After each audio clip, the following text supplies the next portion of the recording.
Hello, I'm Marcus Lowth, and welcome to the latest edition of the UFO Insight Podcast, where we examine all things UFOs and aliens, conspiracies and mysteries, and all aspects of the paranormal. Okay, today we will examine the theories of a connection between UFO and alien encounters and time travel. The idea that there is a connection between time travel and what we currently consider alien visitation does itself branch off in several directions. And what's more, it is one that appears more reasonable the more we explore the reasons for such claims.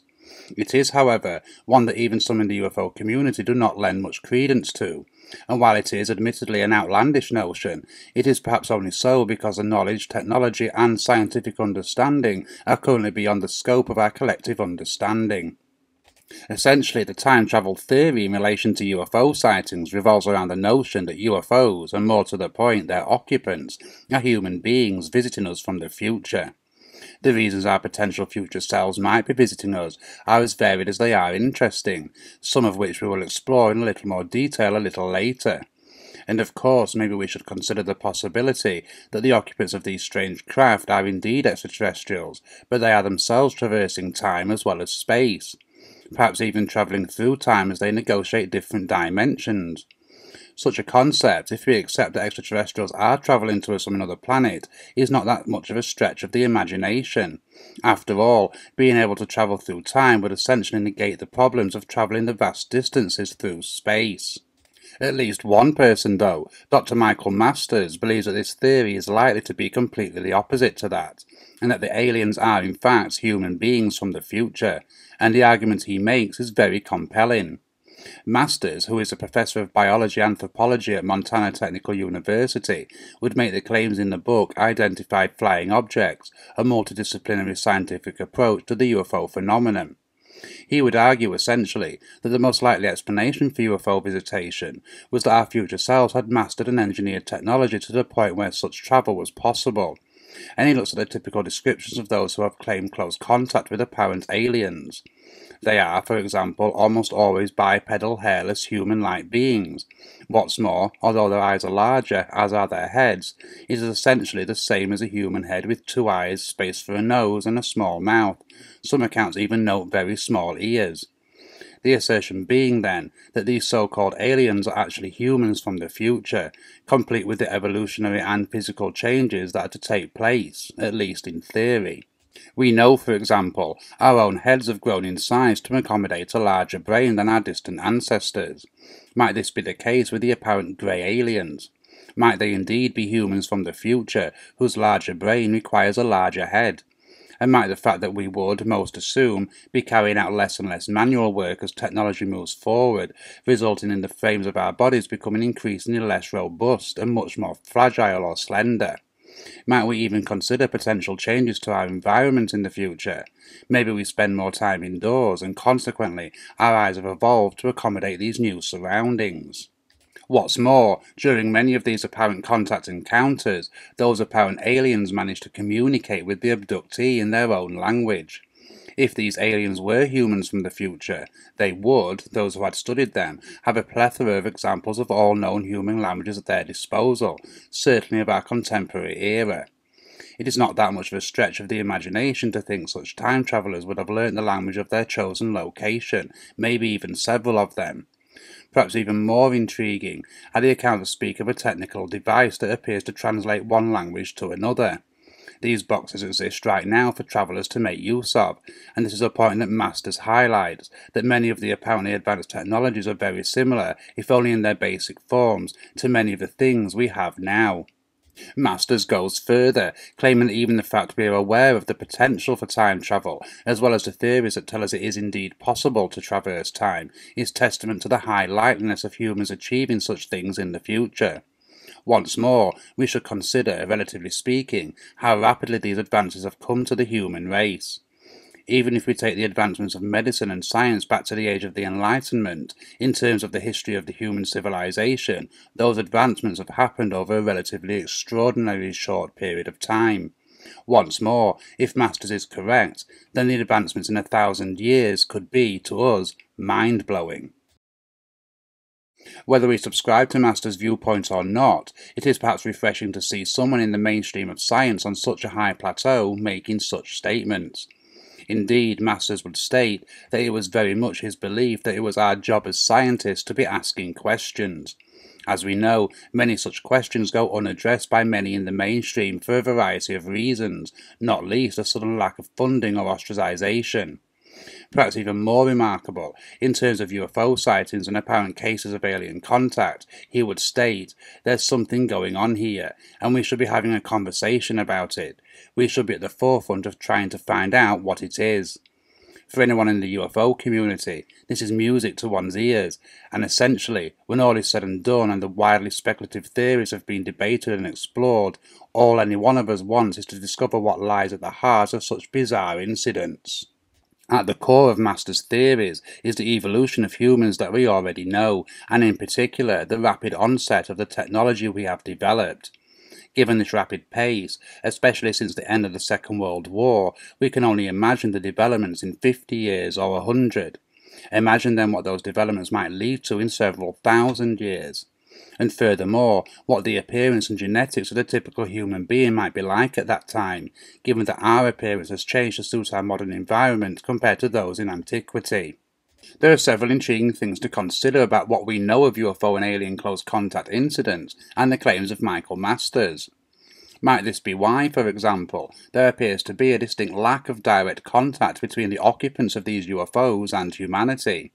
After all, if we ourselves were to master the technology and knowledge to travel across space, surely we would, at some point, introduce ourselves to any prospective intelligent life we might discover, with all the appropriate caveats of ensuring such intelligent life was not hostile.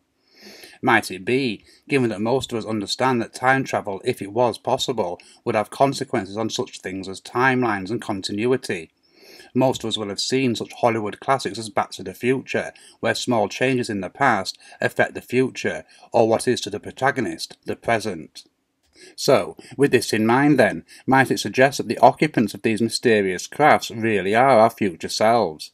That such contact, other than when there is a mistake, and even then only basic forms of communication, is a purposeful decision?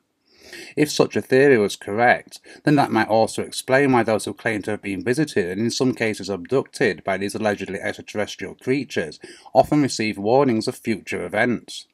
What might the reasons be for this? Might these be genuine warnings from those of the future? And if so, what should we do in light of such an apparent premonition? Indeed, we have examined several of these cases before, as well as a sudden ability, in some cases, for contactees to suddenly develop psychic abilities themselves. We have asked before if this is some kind of purposeful upgrade of the human mind, albeit on an individual level. Might this sudden ability in some share a connection to time travel?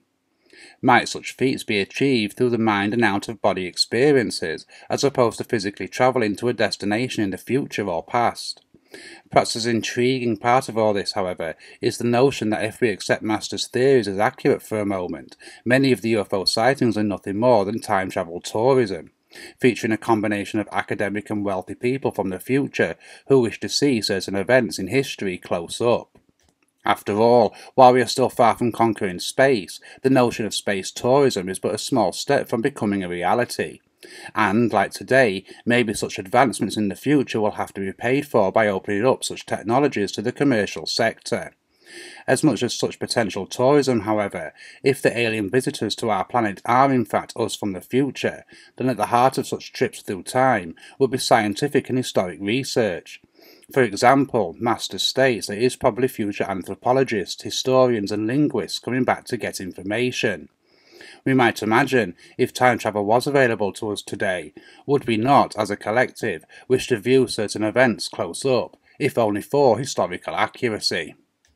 There are many examples of time travel if we view them from a certain perspective in ancient writings and legends of the ancient world. Indeed, those time travellers from Antiquity might be the very same time travellers we witness in their disc-like time machines moving across our skies in the modern world. If we look at the legend of the Arashima Tower from Japan, we see the tale of a dragon god who travelled to an underwater palace where he remained for 3 days. However, upon his return, he would discover that 300 years had passed. What is perhaps interesting here is the underwater palace and the dragon god references. It is thought by many who subscribe to the ancient astronaut theory that references to dragons and dragon gods are actually describing a flying object. The fact that the tale takes place underwater is also intriguing when we consider that many UFO sightings have connections to large bodies of water and underwater bases. Even more interesting are the theories that these underwater domains are actually portals or gateways. Most suspect, if there was any truth to such notions, that these portals take these craft to another part of the universe. Might it be the case, however, that these portals take these craft to another point in time? Perhaps we should consider the legend from Hindu mythology of Rivatakakudmi and his journey to meet the creator god Brahma. Upon his return, he too finds that much more time has passed on Earth as it has in Brahma's realm. The creator god explains that this is because, depending on what realm of existence one is in, time runs at different paces. We should also turn to the Buddhist text Pali Canon, in which it is said that time passes differently in the land of the gods, even going as far as to say a day in the gods' realm of existence is a year on Earth for humans. Might these be examples of what we would essentially understand as time travel? We should perhaps note our own findings of prolonged space travel, which suggest that time does indeed act differently in the reaches of space. Furthermore, the whole premise of what would, in theory, make time travel possible, travelling faster than the speed of light, suggests that these realms of existence may be more complex than we could even begin to imagine. And more importantly, fall very much in line with time passing at different rates depending on the realm of existence. We perhaps should also look at such historical figures as Nostradamus, whose apparent predictions have fascinated people for centuries. If we assume that Nostradamus was correct in his predictions, at least in part, then just how did he come by such information? We might also recall how Nostradamus, at least according to some researchers, would obtain his skills from his connections to the occult. There is, of course, especially in the years before the modern UFO era, more direct connections between what we would call UFO sightings today and the occult. We have also looked at Leonardo da Vinci previously, and just how far advanced he appeared to be, not just for his time, but in relation to the rest of humanity of all eras. Furthermore, and particularly interesting to our subject here, are some of Da Vinci's inventions and blueprints, many of which look remarkably similar to airplanes, helicopters, and even flying saucers.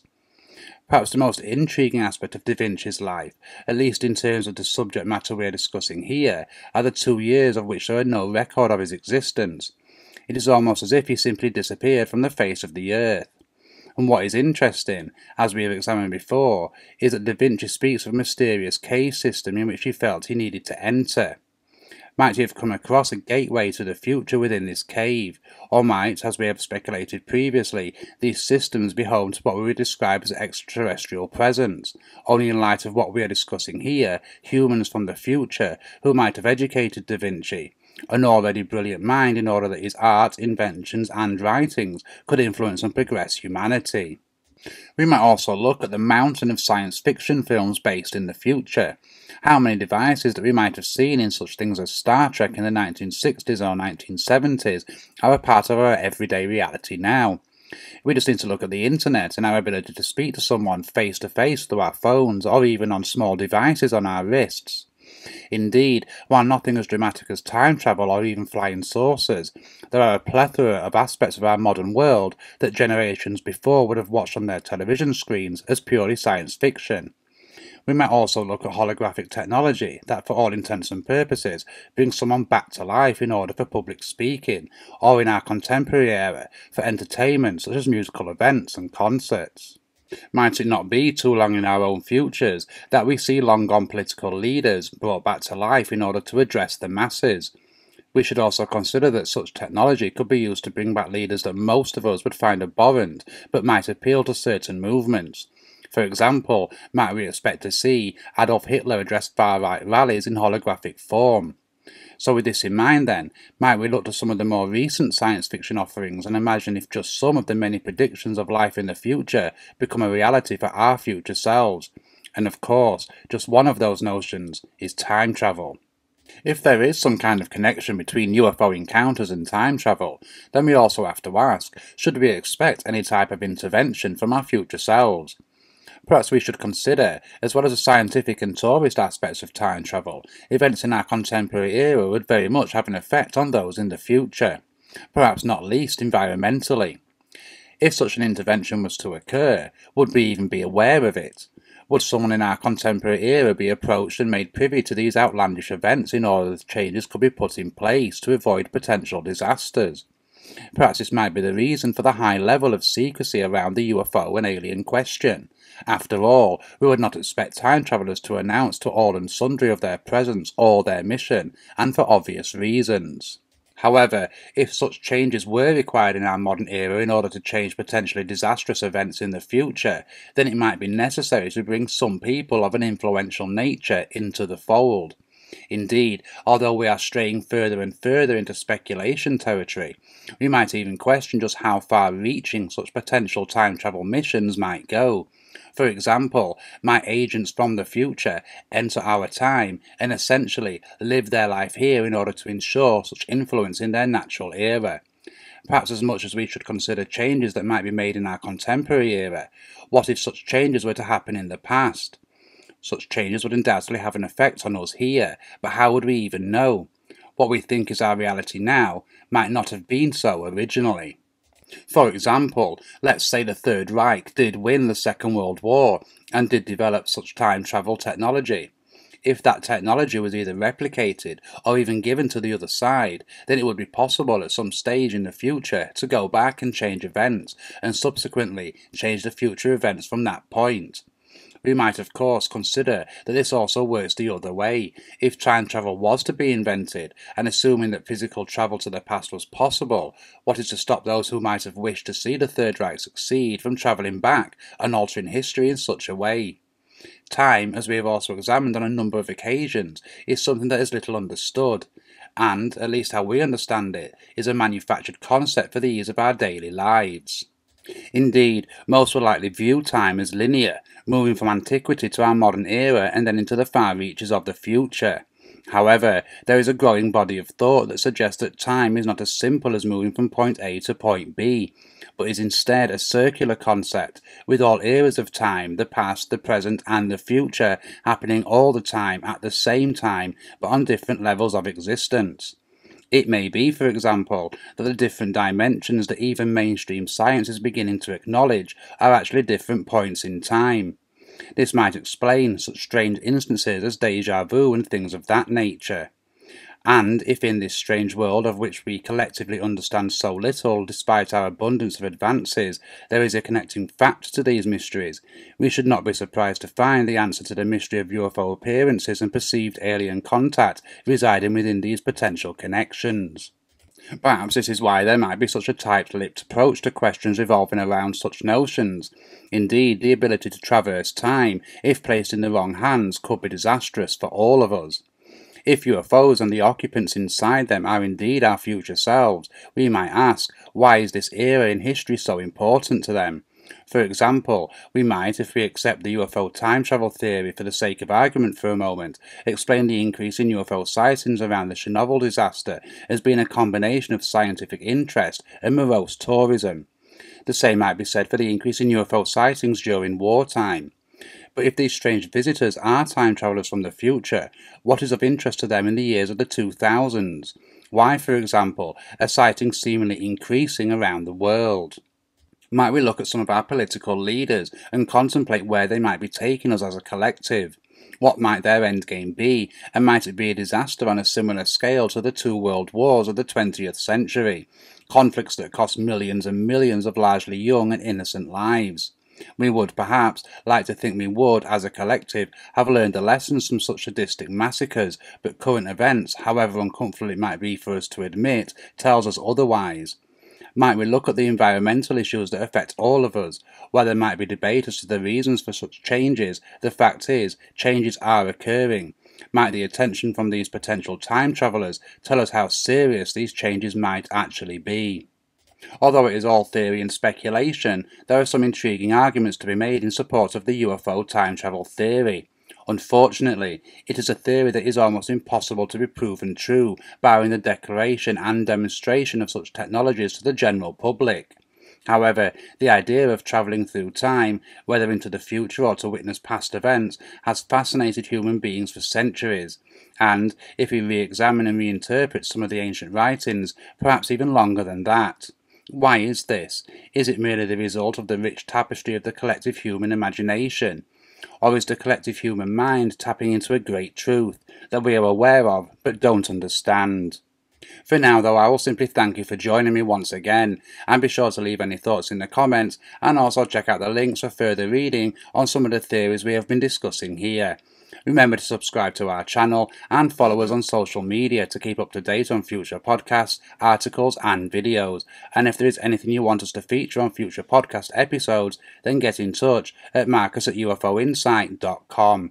Until next time, goodbye and take care.